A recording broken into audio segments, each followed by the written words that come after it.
सबसे पहले आप सभी को बड़ों को मेरा प्रणाम और छोटों को ढेर सारा प्यार। दोस्तों, मैं गीता धर्माण स्वागत करती हूँ अपने यूट्यूब चैनल गीता धर्माण देवभूमि उत्तराखंड के उत्तरकाशी ज़िले से। तो दोस्तों, कैसे हैं आप लोग?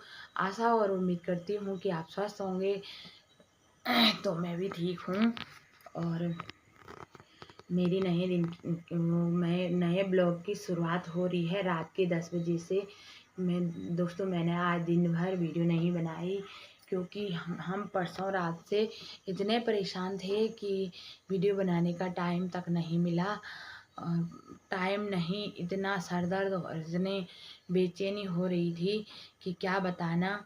और परसों रात से जब से केदारनाथ में जो भीमबली और लिंचोली में और गौरीकुंड में बादल फटने की बात पता चली, तब से हम इतने परेशान थे कि बताना क्या है।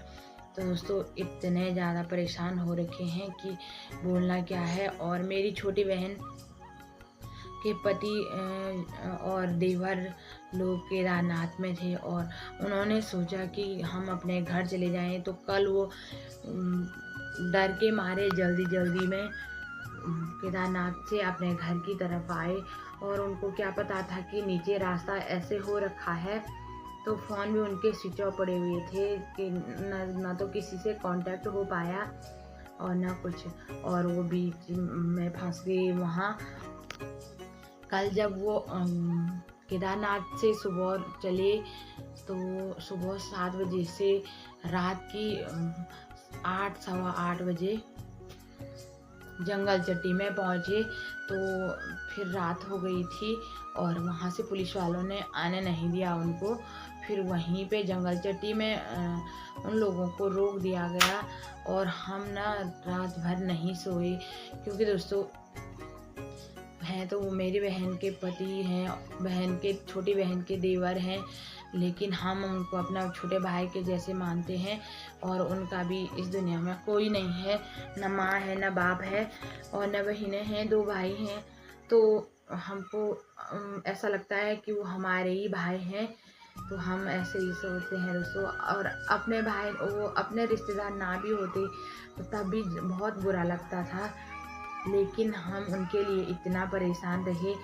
इतने हमने भोले बाबा केदारनाथ को याद किया, माता रानी को याद किया, इतने परेशान रहे कि बताना क्या है दोस्तों। सभी भाई बहन हम उन्हीं को फ़ोन करते, जहाँ हमने हर संभव वो किया।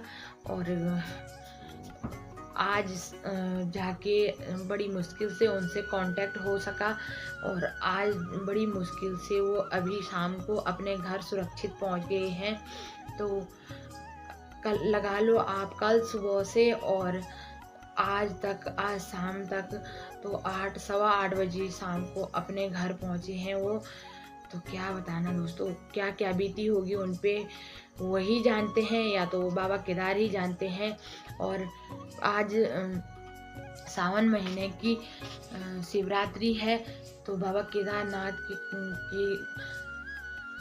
कृपा दृष्टि और आशीर्वाद उन पे रहा, जो सुरक्षित अपने घर को पहुँचे वो, और माता रानी का आशीर्वाद रहा जो अपने घर पहुँच गए। दोस्तों, रास्ते में उनको इतना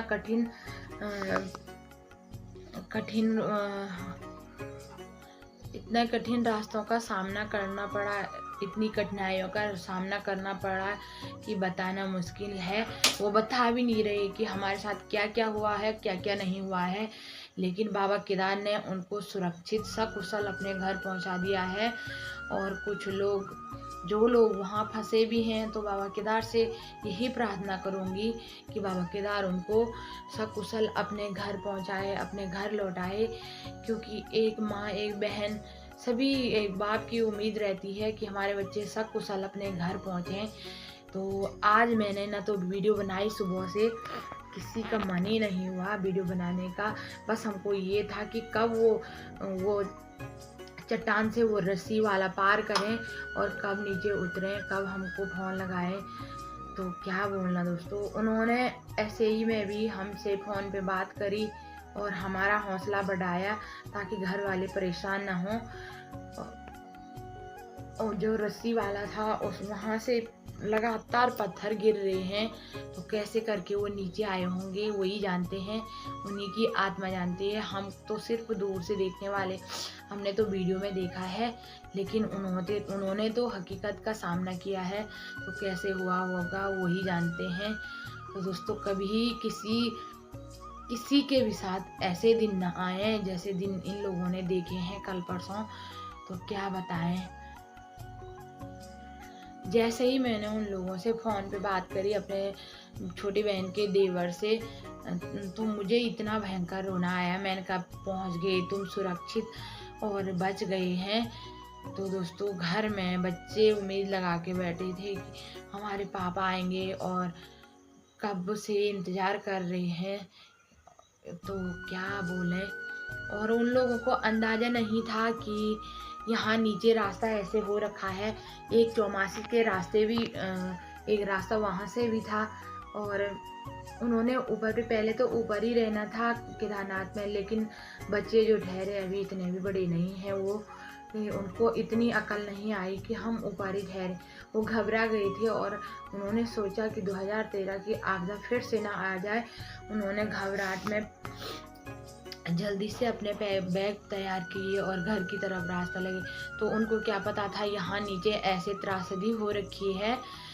तो बचा लिया बाबा केदार ने भी, माता रानी ने भी अपना पूरा सहयोग दिया उनके साथ, और कैसे करके आए वो वही जाने।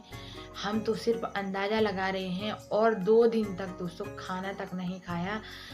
कल सुबह चले थे वो केदारनाथ से, दिन भर रास्ते में कहीं उनको खाना नहीं मिला, और कल रात भी ऐसे ही भूखा रहे। बोल रहे कि वहाँ पे होटल की व्यवस्था नहीं थी, तो हमने खाना भी नहीं खाया।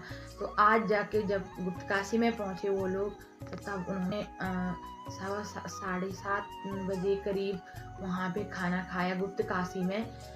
तो कैसे हुआ होगा, हम 1 मिनट भी भूखा नहीं रह सकते हैं। लेकिन उन्होंने उतना बड़ा रास्ता पैदल चल के अपनी जान हथेली में रख के और इतना लंबा रास्ता तय किया, तो क्या बता सकते हैं। वो उस प्रभु की कृपा ही थी जिन्होंने उनको सकुशल अपने घर लौटाया। क्योंकि एक ईमानदार इंसान दोस्तों, एक ईमानदार इंसान चाहे कहीं से भी हो, चाहे कितनी भी विपत्ति में हो, लेकिन वो अपने सही रास्ते पे है और ईमानदारी के रास्ते पे है, तो भगवान उसका साथ जरूर देता है। और वो सकुशल अपने घर पहुंच गए। बाबा केदार ने भी उनका साथ दिया है और सकुशल अपने घर पहुंच गए हैं। तो और क्या बोलना चाहूँगी मैं, बाबा केदारनाथ से प्रार्थना करती हूँ कि सभी जितने भी लोग वहाँ फंसे हुए हैं, उन सभी लोगों को सुरक्षित अपने घरों को लौटाए। यही बाबा केदार से प्रार्थना करती हैं, क्योंकि बाबा की वजह से वो लोग वहाँ जा रखे हैं जल चढ़ाने भोलेनाथ को। तो इतनी बड़ी कठिनाई पार करने के बाद, वो इतनी बड़ी ऊंचाई पार करने के बाद वो भोले के मंदिर में पहुँचे, और वापस आते समय उनको इतनी कठिनाई का सामना करना पड़ रहा है। तो बहुत बड़ी वो है, बहुत बड़ा त्याग है। तो बाबा की कृपा सभी पे बनी रहे। तो चलो आज की वीडियो को यहीं पे एंड करती हूँ। आपको वीडियो पसंद आए तो लाइक करना, कमेंट्स करना और शेयर करना। तब तक के लिए जय देव ओम उत्तराखंड, जय बाबा केदार, जय माता रानी।